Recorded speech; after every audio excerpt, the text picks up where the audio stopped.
Welcome to the latest Craft Stash Paper Crafting Basics guide. Our Craft Stash guides are designed to show you common techniques alongside tips and tricks within the world of paper crafting. In this video we're going to be looking at the basic guide for matting and layering. Now the matting and layering could be for anything. It could be for your card making, for your scrapbooking, but the principle remains the same. It also won't matter whether it's a heart shape, a square shape, a circle shape, etc.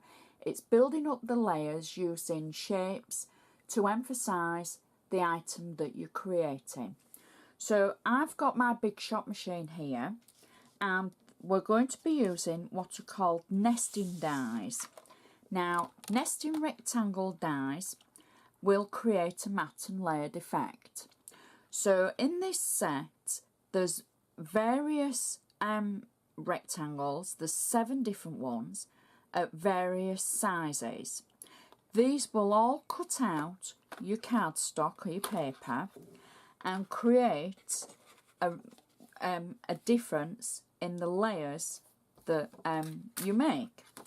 So all I've done is popped on one of the dies onto my die cutting machine and I'm just adding my plate.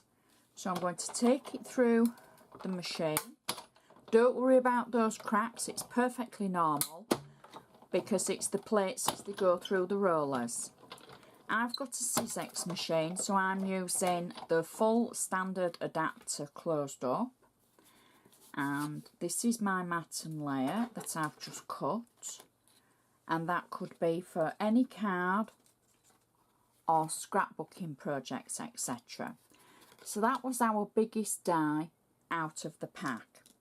Now I've quickly made a card because I want you to see the difference that the actual dies can make.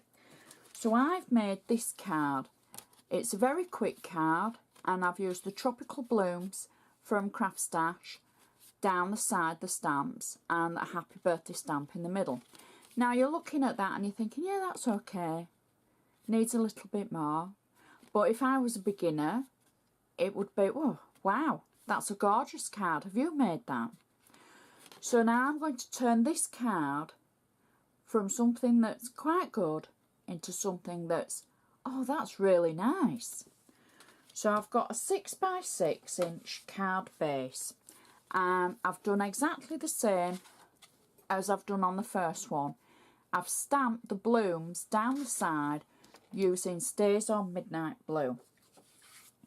I've cut out, using our rectangle dies from our nesting dies, a dark blue rectangle in the largest size. I've then cut out the next size down in the rectangles in a matching ivory cardstock.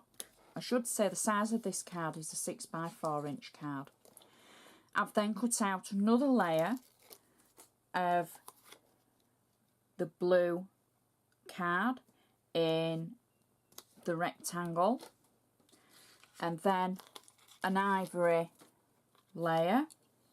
So you can see already that the dies have started coming into their own with the layers.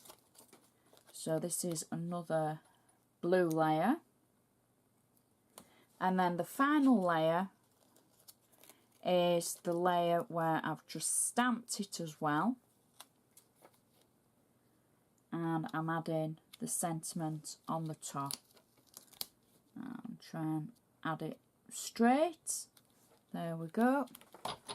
So that's our card finished with our layers, and that was our original card. So you can see how it brings it to life. It's exactly the same stamp I've used down the side and in the middle for the sentiment, but the layers just make that sentiment stand out so well.